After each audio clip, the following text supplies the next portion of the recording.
Hello friends, welcome to my YouTube channel GPG trader. Video start చేసే ముందు చిన్న disclaimer అండి. ఈ వీడియోలో మేము ఎటువంటి పెయిడ్ కాల్స్ కానీ లేదా టిప్స్ కానీ ప్రొవైడ్ చేయట్లేదు.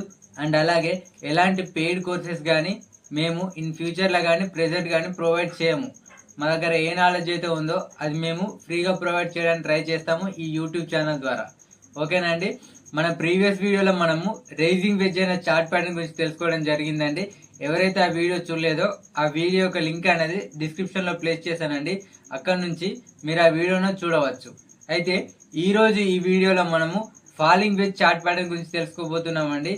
ఈ ఫాలింగ్ వెజ్ చార్ట్ ప్యాటర్న్ అంటే ఏంటి, అసలు ఈ ఫాలింగ్ వెజ్ చార్ట్ ప్యాటర్న్ మనం ఏ విధంగా యూజ్ చేయాలి, అండ్ అలాగే ఈ falling veg chart pattern use చేసుకొని మనం ఏ విధంగా ఎంట్రీ పని చేయాలి. ఓకేనా అండి? వీటన్నిటి గురించి ఎక్స్ప్లెయిన్ చేస్తూ ఈ వీడియోని ఎండ్ చేస్తానండి. ఇక ఏమాత్రం లేట్ చేయకుండా let's get in to our video. Falling veg is a chart pattern. It is a bullish reversal chart pattern. Bullish reversal chart patterns అంటే ఏంటి సార్ అనుకోండి. మార్కెట్ అనేది ఒక డౌన్ ట్రెండ్లో ఉంది అనుకుందాం. ఇప్పుడు మార్కెట్ అనేది మనకు అప్ సైడ్ మూమెంట్ అనేది తీసుకుంటుందని మనకు ఈ చార్ట్ ప్యాటర్న్స్ ద్వారా తెలియడం జరుగుతుంది. ఓకేనా అండి? Will take entry in the direction of up. మరి మనం ఈ చార్ట్ ప్యాటర్న్ ఫామ్ అయినప్పుడు ఏం చేస్తామండి? మన యొక్క ఎంట్రీని అప్ సైడ్లో తీసుకోవడం జరుగుతుంది. మీన్స్ మన యొక్క ఎంట్రీని బయింగ్లో యాడ్ చేయడం జరుగుతుంది. ఇప్పుడు ఈ చార్ట్ ప్యాటర్న్ అనేది ఏ విధంగా ఫామ్ అవుతుందో ఎక్స్ప్లెయిన్ చేస్తాను. ముందుగా ఈ చార్ట్ ప్యాటర్న్ ఫామ్ అవ్వాలంటే ఒక డౌన్ ట్రెండ్ అనేది ఫామ్ అవ్వాలి. స్క్రీన్పై గమనించండి, మీకు ఒక చార్ట్ అనేది ఈ విధంగా ఫామ్ అవ్వడం జరిగింది. ఇప్పుడు ఈ చార్ట్ ప్యాటర్న్ అనేది ఏ విధంగా ఫామ్ అవుతుందో ఎక్స్ప్లెయిన్ చేస్తాను. అనుకోండి, ఈ విధంగా మార్కెట్ అనేది ఒక డౌన్ ట్రెండ్ ఫామ్ అయింది అనుకుందాం. మార్కెట్ అనేది సర్టెన్ ఆఫ్ ప్రైస్లో చిన్న అప్సైడ్ మూమెంట్ అనేది ఈ విధంగా తీసుకుంది అనుకుందాం. అక్కడ నుంచి మార్కెట్ ఏం చేసిందండి, మళ్ళీ ఫాల్ అవుతూ ప్రీవియస్గా ఉన్న సపోర్ట్ లెవెల్ ఏదైతే ఉందో దాన్ని బ్రేక్ చేసి క్లోజ్ అవ్వడం జరిగింది. ఇప్పుడు మనకు ఒక సపోర్ట్ మరియు ఒక రెసిస్టెన్స్ లెవెల్ అనేది ఐడెంటిఫై అవ్వడం జరిగింది. దీనిని నేను మొదటి సపోర్ట్ లెవెల్గా తీసుకుంటాను. ఇప్పుడు మార్కెట్ అనేది ఎప్పుడైతే ప్రీవియస్గా ఉన్న సపోర్ట్ లెవెల్ని బ్రేక్ చేసి కింద క్లోజ్ చేసిందో మళ్ళీ ఒక చిన్న అప్సైడ్ మూమెంట్ అనేది ఈ విధంగా చూపించడం జరిగింది. ఇప్పుడు మార్కెట్ ఏం చేసిందండి, సర్టెన్ ఆఫ్ ప్రైస్లో మళ్ళీ రెసిస్టెన్స్ లెవెల్ని ఫేస్ చేసి కింద వైపు ఉన్న సెకండ్ సపోర్ట్ లెవెల్ ఏదైతే ఉందో దానిని బ్రేక్ చేసి మళ్ళీ కింద క్లోజ్ చేయడం జరిగింది. ఇప్పుడు మార్కెట్లో మనకు సెకండ్ సపోర్ట్ కూడా ఫామ్ అవ్వడం జరిగింది. ఇప్పుడు మీరేం చేస్తారంటే ఈ మొదటి సపోర్ట్ లెవెల్ మరియు రెండవ సపోర్ట్ లెవెల్ని కలుపుతూ కింది వైపు ఒక ట్రెండ్ లైన్ డ్రా చేయండి ఈ విధంగా. అండ్ అలాగే పైవైపు ఉన్న రెసిస్టెన్స్ లెవెల్స్ రెండు ఏవైతే ఉన్నాయో వాటిని కలుపుతూ ఒక ట్రెండ్ లైన్ని డ్రా చేయండి ఈ విధంగా. గమనించండి, మీరు డ్రా చేసిన రెండు ట్రెండ్ లైన్స్ ఏవైతే ఉన్నాయో అవి మీకు ప్యారలల్గా ఉండకూడదు. అంటే ఒకదానితో ఒకటి ఖచ్చితంగా టచ్ అవ్వాలి. మీన్స్ ప్యారలల్ లైన్స్ ఏ విధంగా ఉంటాయంటే ఒకదానితో ఒకటి టచ్ అవ్వవు. ఏ విధంగా అయితే రైలు పట్టాలు ఉంటాయో, ఓకేనా అండి? ఆ విధంగా ఉన్నట్లయితే అది ఒక వాలిడ్ ఫాలింగ్ వెజ్ ప్యాటర్న్ అనేది అవ్వదు. ఎప్పుడైతే మార్కెట్ అనేది రెసిస్టెన్స్ లైన్ని బ్రేక్ చేస్తుందో మార్కెట్లో మనకు ఒక మంచి బుల్లిష్ మూవ్ అనేది చూడవచ్చు. మరి ఈ ప్యాటర్న్ అనేది ఫామ్ అయినప్పుడు మనం ఏ విధంగా ఎంట్రీ తీసుకోవాలో ఇప్పుడు ఎక్స్ప్లెయిన్ చేస్తాను. స్క్రీన్పై గమనించండి, మీ ముందు ఒక చార్ట్ అనేది ఫామ్ అవ్వడం జరుగుతుంది. గమనించండి, మార్కెట్ అనేది ఒక డౌన్ ట్రెండ్ ఫామ్ చేయడం జరిగింది. సో ఇక్కడ మార్కెట్ ఏం చేసిందండి, సర్టెన్ ఆఫ్ ప్రైస్లో ఒక సపోర్ట్ లెవెల్ తీసుకొని చిన్నగా అప్సైడ్ మూమెంట్ అనేది తీసుకోవడం జరిగింది.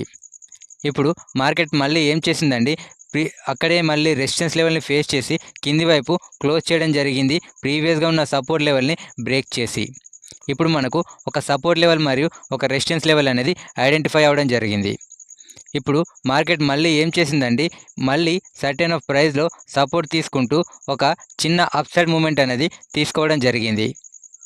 ఇప్పుడు దీనిని మనం ఒక రెండవ సపోర్ట్ లెవెల్గా తీసుకున్నట్లయితే మార్కెట్ మళ్ళీ ఏం చేసిందండి, ఒక రెసిస్టెన్స్ లెవెల్ని ఫేస్ చేస్తూ ఈ ప్రీవియస్గా ఉన్న సపోర్ట్ లెవెల్ ఏదైతే ఉందో దానిని బ్రేక్ చేస్తూ కింద క్లోజ్ చేయడం జరిగింది. చార్ట్పై మీరు గమనించినట్లయితే రెండు సపోర్ట్ లెవెల్స్ అండ్ అలాగే రెండు రెసిస్టెన్స్ లెవెల్స్ అనేవి ఐడెంటిఫై అవ్వడం జరిగింది. ఇప్పుడు మీరు కింద ఉన్న రెండు సపోర్ట్ లెవెల్స్ని కలుపుతూ ఒక ట్రెండ్ లైన్ని డ్రా చేయండి ఈ విధంగా. అండ్ అలాగే పైన ఉన్న రెండు రెసిస్టెన్స్ లెవెల్స్ని కలుపుతూ ఒక రెసిస్టెన్స్ లైన్ని డ్రా చేయండి ఈ విధంగా. గుర్తుంచుకోండి, మీరు డ్రా చేస్తున్న సపోర్ట్ లైన్ అండ్ అలాగే రెసిస్టెన్స్ లైన్ అనేవి ఒకదానితో ఒకటి టచ్ అవ్వాలి. ఒకవేళ అవి ప్యారలల్గా ఉన్నట్లయితే అది మీకు valid falling wedge chart pattern అనేది అవ్వదు. ఇప్పుడు మీరు ఎంట్రీ తీసుకునే ముందు మన ప్రీవియస్గా ఉన్న రిస్క్ రివార్డ్ రేషియో మరియు స్టాప్ లాస్ థియరీ ఈ రెండు వీడియోస్ మీరు చూడనట్లయితే ఒకసారి ఆ రెండు వీడియోస్ని చూడడానికి ట్రై చేయండి. ఆ వీడియోస్ యొక్క లింక్ అనేది నేను డిస్క్రిప్షన్లో ప్లేస్ చేయడం జరిగింది. అక్కడ నుంచి మీరు ఆ వీడియో అనేది చూడవచ్చు. ఇప్పుడు మరి మనం ఏ విధంగా ఎంట్రీ తీసుకోవాలంటే ఈ రెసిస్టెన్స్ లైన్ని బ్రేక్ చేస్తున్న క్యాండిల్ ఏదైతే ఉందో దానిపైన మనము ఎంట్రీ అనేది తీసుకోవచ్చు. అండ్ అలాగే బ్రేక్ చేస్తున్న క్యాండిల్ ఏదైతే ఉందో దాని కింద మన స్టాప్ లాస్ అనేది ప్లేస్ చేయడం జరుగుతుంది. గుర్తుంచుకోండి, మీరు ఎంట్రీ తీసుకుంటున్న ప్రైస్ నుంచి మీరు స్టాప్ లాస్ ప్లేస్ చేస్తున్న ప్రైస్ వరకు ఈ ప్రైస్ యొక్క డిఫరెన్స్ ఏదైతే ఉందో అది మీకు 2% రిస్క్ రివార్డ్ రేషియోకి అనుగుణంగా ఉండాలి. ఒకవేళ మీకు ఆ విధంగా అనుగుణంగా లేనట్లయితే మీరు దానిని అవాయిడ్ చేయవచ్చు. ఇప్పుడు మీరు ఇక్కడ ఎంట్రీ అనేది ఈ విధంగా ప్లేస్ చేశారు అనుకుందాం. మరి మనం టార్గెట్ అనేది ఏ విధంగా ప్లేస్ చేయాలి? ఇక్కడ నేను మొదటి సపోర్ట్ లెవెల్ ఏదైతే ఉందో ఆ పాయింట్ని నేను ఏ పాయింట్గా తీసుకుంటున్నాను. అండ్ అలాగే మొదటి రెసిస్టెన్స్ లెవెల్ ఏదైతే ఉందో దానిని నేను బి పాయింట్గా తీసుకుంటున్నాను. సో వీటి మధ్య డిఫరెన్స్ ఏదైతే ఉందో అది మనకు టార్గెట్గా ప్లేస్ చేయడం జరుగుతుంది. సో దీనిని ఈ విధంగా తీసుకొని ఇక్కడ వరకు డ్రాగ్ చేయండి. ఇది మీకు టార్గెట్గా ప్లేస్ చేయడం జరుగుతుంది. ఓకేనా అండి? ఇప్పుడు ఈ ఫాలింగ్ వెడ్జ్ అనేది ఫామ్ అయ్యే విధానంలో మనకు యాజ్ యూజువల్గా వాల్యూమ్స్ కూడా ముఖ్య పాత్ర వహించడం జరుగుతుంది. సో మనకు ఎప్పుడైతే మార్కెట్ అనేది మొదటి సపోర్ట్ లెవెల్ ఫామ్ చేస్తుందో అంతవరకు వాల్యూమ్స్ అనేవి టూ హెవీగా ఉండడం జరుగుతుంది.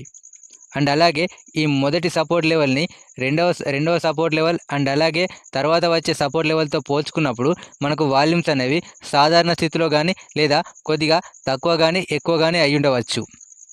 ఎప్పుడైతే మార్కెట్ అనేది ఆ రెసిస్టెన్స్ లెవెల్ని బ్రేక్ చేస్తుందో మార్కెట్లో వాల్యూమ్స్ అనేవి ఇంక్రీజ్ అయ్యి మార్కెట్ అనేది అప్సైడ్ మూమెంట్ అనేది తీసుకోవడం జరుగుతుంది. సో ఇది ఒకటే కాదండి, వాల్యూమ్ అనాలిసిస్ అనేది చాలా ఇన్డెప్త్ కాన్సెప్ట్ అండి. సో ఈ వాల్యూమ్స్ అనేవి నేను ఇప్పుడు సింపుల్గా చెప్పేస్తున్నాను కాబట్టి మీకు అంతమందం అర్థమై ఉంటుంది నాకు తెలిసినంత వరకు. ఒకవేళ మీకు వాల్యూమ్ అనాలిసిస్ గురించి ఇన్డెప్త్ వీడియో కావాలనుకుంటే కామెంట్ చేయండి, డెఫినెట్గా నేను వీలైనప్పుడు ఆ వీడియో అనేది చేస్తాను. ఓకే, సో ఈ ఫాలింగ్ వెడ్జ్ అనేది ఫామ్ అయ్యే విధానంలో మనకు టైం ఫ్రేమ్కి అంత పెద్ద ఇంపార్టెన్స్ అనేది ఏమి ఉండదండి. సో ఈ ప్యాటర్న్ అనేది అన్ని టైం ఫ్రేమ్లలోనూ ఫామ్ అవ్వడం జరుగుతుంది. అండ్ అలాగే అన్ని టైం ఫ్రేమ్లలోనూ ప్రాపర్గా వర్క్ అవ్వడం కూడా జరుగుతుంది. ఒకవేళ మీరు ఇంట్రాడే ట్రేడింగ్ చేస్తున్నారు అంటే 7 నుంచి 8 క్యాండిల్స్ యొక్క గ్యాప్ అనేది ఖచ్చితంగా ఉండాలి.